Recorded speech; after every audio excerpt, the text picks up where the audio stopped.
여러분 안녕하세요. 지속가능 발전소의 홍정민 연구원입니다. 저희 회사는 투자자들이 ESG 투자를 할 수 있도록 다양한 데이터들을 생산해내는 데이터 제공기관이고요. 저는 이 회사에서 관련 연구들을 진행하고 있습니다. 오늘의 강의는 ESG 투자가 무엇인지, 그리고 요즘 왜 이렇게 ESG를 이야기할 수밖에 없는지 전체적인 흐름을 먼저 이야기할 거고요. 이렇기 때문에 ESG가 중요할 수밖에 없는 상황이구나를 인식했다면 2부에서는 세세하게 중요한 내용들을 하나씩 말씀드릴 거예요. 그리고 이 과정에서 다양한 개념들이 나오고 또 반복이 될 텐데 오늘 다 배워간다 라는 생각보다는 전체적인 흐름을 이해하시고 세세하게 설명드리는 과정에서 관심이 가는 부분이 있다면 어떻게 접근을 해야 되는지 방법을 익히셔서 이 시간 이후에 관심이 가는 부분들을 찾아보셨으면 좋겠습니다. 요즘 신문을 보다 보면 ESG에 대한 내용이 상당히 자주 나오고 있어요. ESG 투자라는 용어도 많이 나오고 있지만 ESG 경영, 지속가능 금융, 기후변화, 그린 뉴딜 등등의 단어들을 많이 접하실 거예요. ESG가 투자에서 온 개념이기 때문에 오늘은 투자자 관점에서 바라보는 ESG를 설명드리고자 합니다. 여기에 계신 분들 중에 올해 처음으로 ESG라는 단어를 접하신 분들도 계실 거예요. 그런데 ESG라는 용어 그리고 유사한 개념들은 상당히 오래되었습니다. ESG의 역사에 대해서 2부에서 설명드리겠지만 윤리투자에서 시작이 되었어요. 윤리투자, 사회책임투자, 책임투자로 명칭이 바뀌었습니다. 국민연금에서도 사회책임투자라는 용어를 사용하다가 2015년부터인가요? 그때부터 책임투자로 바꿔서 사용을 하게 되었고 이제 2년에 한 번씩 전 세계 책임투자에 관련된 보고서가 나오는데 그 자료에서도 2016년도까지는 SRI, 즉 사회책임투자라는 용어를 사용했고 2018년도부터는 Sustainable Investing이라고 지속가능 투자라는 용어를 바꿔서 사용하고 있습니다. 그리고 이제는 ESG가 주식에서뿐만 아니라 채권, 대체, 부동산 등 다양한 자산군에서 사용되고 있고 ESG 채권 발행이라던가 대출을 할 때도 쓰이고 있지요. 아직 용어에 대한 혼란이 있고 정확한 개념이 확립된 것은 아니지만 오늘은 ESG 투자로 통칭하여 사용하도록 하겠습니다. ESG란 환경, environmental, S는 사회, social, 그리고 G는 지배구조, 거버넌스를 나타냅니다. 그리고 비재무정보라고 일컬어지죠. 그럼 ESG 투자란 무엇일까요? 그 전에 우리가 물건을 고를 때를 한번 고려해 볼게요. 요즘은 구매를 할 때 환경을 생각할 수밖에 없는 상황이 온 것 같아요. 스타벅스에서 텀블러를 사용하면 할인을 해주기 때문에 텀블러를 자연스럽게 사용하게 되었고요. 물을 쿠팡에서 주문해서 마시다가 이제 플라스틱 병과 비닐을 분리하는 과정이 번거롭게 느껴지는 거예요. 그래서 비닐이 붙어있지 않은 플라스틱 물병을 고르게 되고 이번에는 모인 물병들을 바라보니까 제가 어느 순간부터 플라스틱 사용을 많이 하고 있다는 걸 깨닫게 되고 물병에 작은 필터를 넣어서 정수해서 먹기 시작하게 되었습니다. 여기서 중요한 개념이 있어요. 조금 전에 제가 플라스틱 병과 비닐을 분리해야 한다고 말씀을 드렸는데 이 부분이 규제거든요. 해야만 하는 상황들이 자꾸 생기는 거예요. 후에 설명드리겠지만 점점 환경을 비롯한 비재무적 규제가 엄격해지고 있기 때문에 지금 기업들도 금융기관들도 ESG를 고려할 수밖에 없는 상황에 놓이게 됩니다. 또 다른 예를 들어볼게요. 가습기에 살균 소독제를 넣었다가 사람이 사망하는 사건이 발생합니다. 날씨가 건조할 때 가습기를 당연히 틀어야 하는데 내가 일상적으로 사용하는 제품을 사용하다가 죽는 사람들이 생기는 거예요. 그럼 여러분들은 어떠세요? 그 브랜드를 떠올리면 그 사건이 떠오르고 기왕이면 타회사 제품에 손이 간다거나 어떤 성분에 문제가 있었는지 확인을 하게 되고 물건을 고를 때 성분을 확인하게 되겠지요. 이런 부분은 화장품을 고르실 때도 아마 비슷한 경험이 있으실 거예요. 알레르기가 있다거나 피부에 민감하신 분들은 이제 전성분을 확인해서 자극적인 성분이 없는지 꼼꼼히 확인을 하실 텐데요. 여기서 기업이 성분을 속인다거나 아니면 중요한 부분을 공개하지 않는다면 신뢰가 떨어지고 사지 않을 것입니다. 투명하게 공시하고 있는 기업들을 선호하게 되고 공시는 기업이 잘하고 있는지 판단하게 되는 기준이 됩니다. 이번에는 그럼 여러분들이 투자자가 되었다고 생각할게요. 탄소 배출량이 많은 기업이 이제 두 개의 기업을 예를 들어 보겠습니다. A 기업은 매출이 계속 증가하고 있고 그에 따라 매출을 늘리기 위해 공장을 계속 짓습니다. 그에 비례해 탄소 배출량이 꾸준히 증가하고 있고요. 반면 B 기업은 매출 규모는 비슷한데 돈을 버는 부분의 일정 부분을 탄소 배출 저감 장치에 투자를 합니다. 그리고 일정 부분을 탄소를 배출하지 않고 매출을 늘릴 수 있는 재생에너지에 투자를 합니다. 이렇게 두 가지 기업이 있을 때 재무적인 부분, 외적인 부분까지 고려하는 것, 즉 B기업을 투자하는 경우를 일종의 ESG 투자라고 볼 수 있습니다. ESG는 말씀드린 것처럼 환경사회 지배구조의 약자인데요.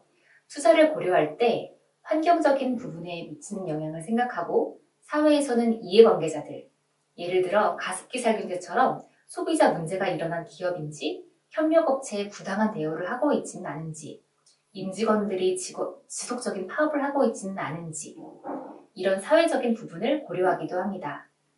그럼 지배구조는 어떤 부분이 있을까요? 지배구조는 지배주주의 이익을 위해 소수주주에게 피해를 주고 있지는 않은지 상속세 재원을 마련하기 위해 일감을 몰아주면서 부당하게 이익을 챙긴다든지 이런 부분들을 ESG 요인이라고 하고 비재무적 이슈라고 합니다. 그리고 이렇게 ESG에 대한 데이터를 수집하고 평가하고 가공하는 역할을 저희 회사와 같은 ESG 데이터 제공기관, 즉 ESG 데이터 프로바이더들이 있는 것이죠. 그런데 여기서 생각해볼 부분이 있습니다.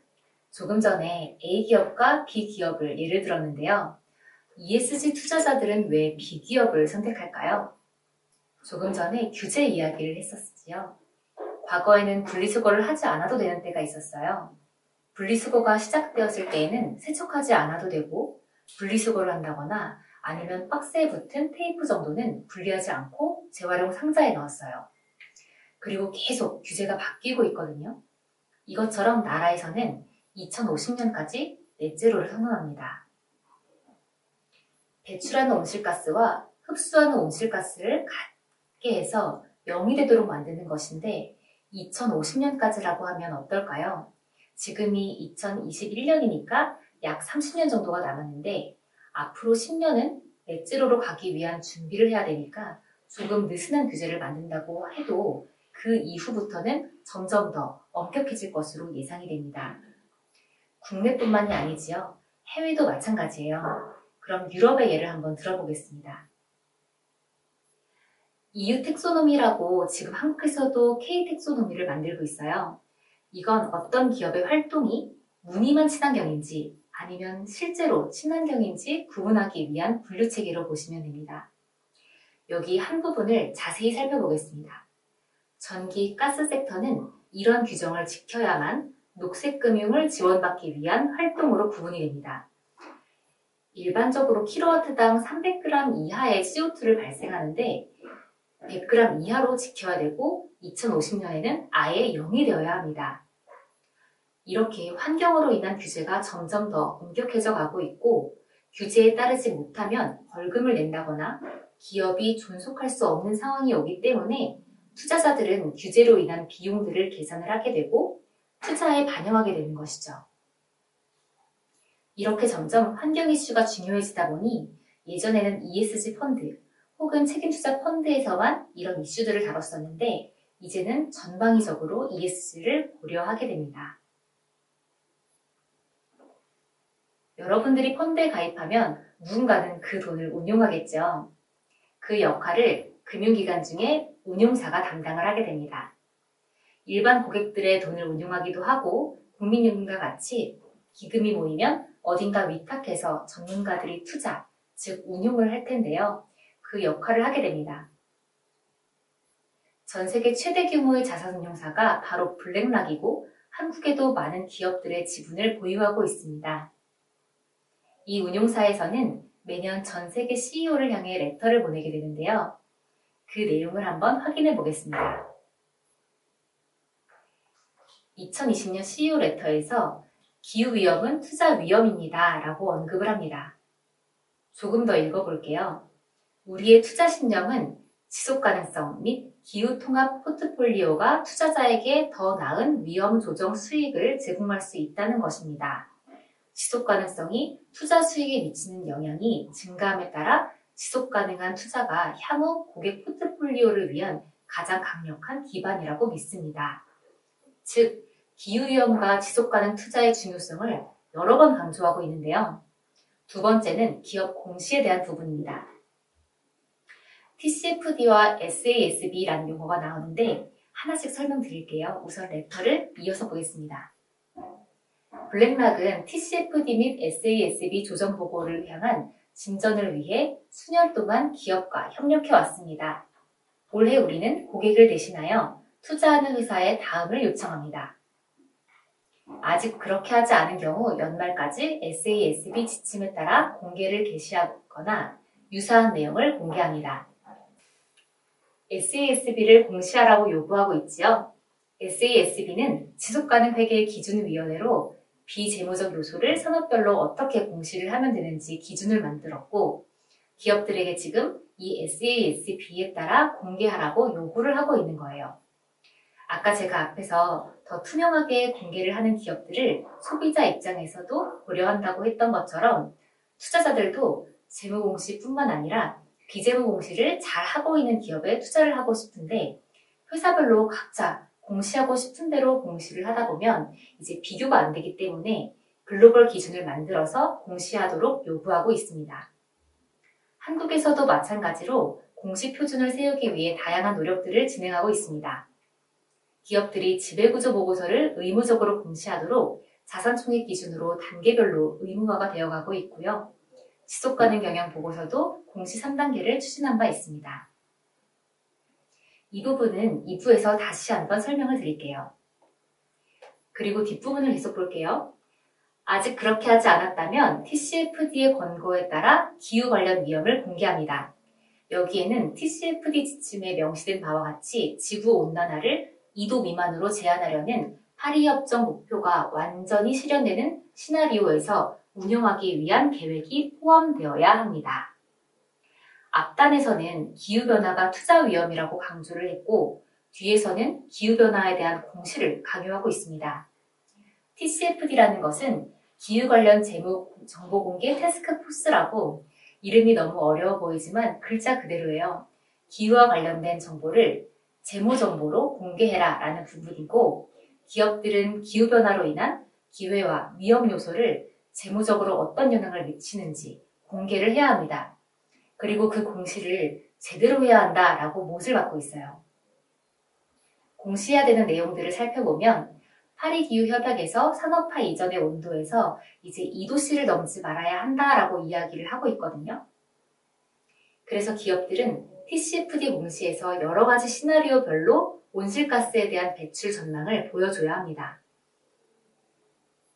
파리 기후협약에서처럼 2도씨 미만으로 시나리오를 예상할 수도 있고요. 다른 시나리오를 따를 수도 있어요. 국가별로 정한 기준에 따른 탄소 배출과 탄소 관련 비용들을 계산할 수 있는 것이죠. 그리고 이렇게 기후변화, 그리고 ESG에 대한 공시를 소극적으로 정보를 받아서 투자할 때 고려하는 것이 아니라 기업들에게 공시해야만 해 라고 강하게 직접적으로 언급을 하고 있습니다.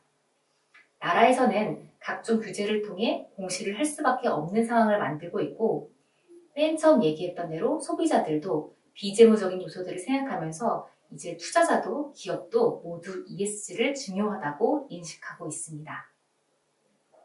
이 레터가 블랙락의 2020년 레터였는데요.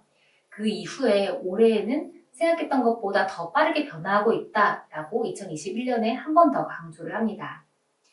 여기까지 전반적인 흐름에 대해서 말씀드렸고 이 이후 2부에서는 좀 더 설명이 필요한 부분들을 자세히 설명드리도록 하겠습니다.